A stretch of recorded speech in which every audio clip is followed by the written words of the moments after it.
Hi, I'm Polly. I'm at the Red Bank YMCA, and I'm here to help you stay fit and strong and healthy from home. I have some exercises on the floor, no equipment at all, and I don't even have a mat here. If you happen to have a mat or a rug, you might find that more comfortable. I'd like to give you a couple of tips about getting your body into position to do the exercises that you may be doing at home. Pretty much all of you, I'm sure, know table position or tabletop. So my knees are right under my hips and my hands are right underneath my shoulders. But if I want to get into plank from this position, very often I see people kind of moving around trying to get themselves lined up. The best way to get into plank from tabletop is to stay in tabletop position with your toenails down on the floor. And then notice that if I keep my toenails right where they are and my feet extended, pointed the way that they are, and then just leave my toes right there and push my foot back to flexion, and then the other foot back to flexion, I'm in plank. There it is. So this set of exercises is a combination of core rotation and stabilization and flexion. Those are the three things that your abdominals do. They flex, they rotate, and they stabilize.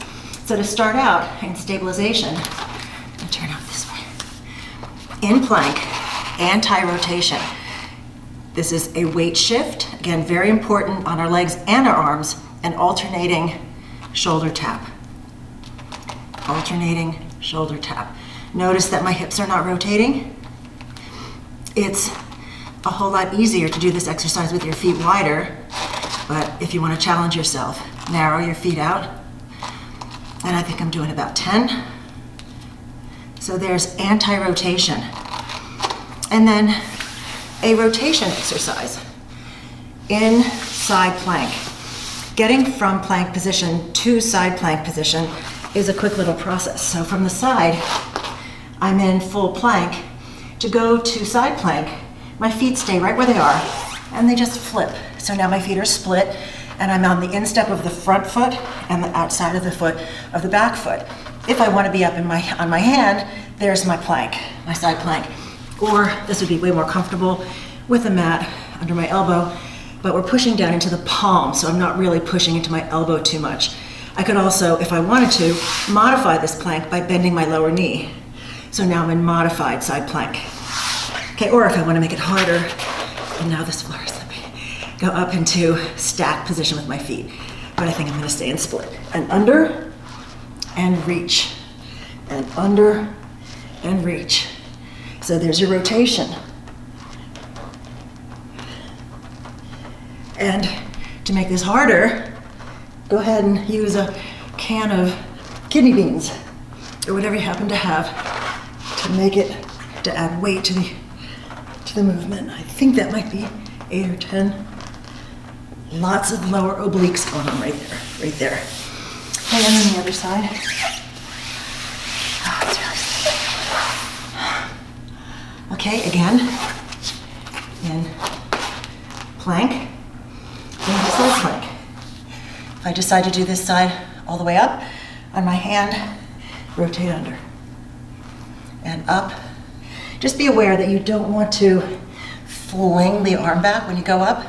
Reach straight up for the ceiling.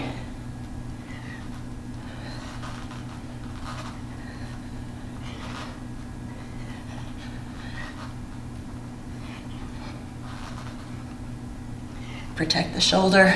If your shoulder's hurting, at any point stop and reset. Go down into forearm plank or modified plank. Okay, now to the back. What we haven't yet done is flexion. Flexion is the world famous crunch. And of course, we can do modified crunches. We can do Pilates roll-ups or crunches. But one that I really like to do for flexion is a dead bug.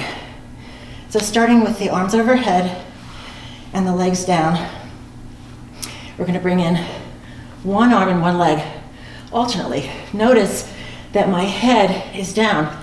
So to make it harder, I go into ab flexion. And harder still is to really lower the leg and arm as close to the floor as you can without touching the floor.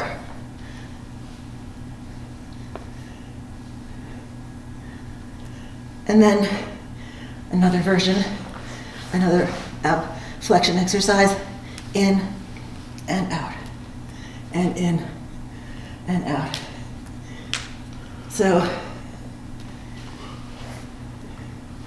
we're really pushing the belly button down into the spine.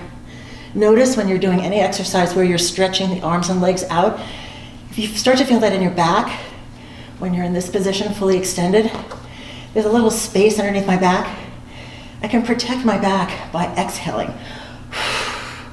So my abs tighten up and my back starts to push down to the floor a little bit, and I'm using those muscles to do that exercise. And then alternating bicycle crunches.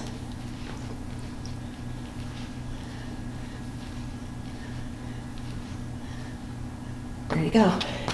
Front, side, back.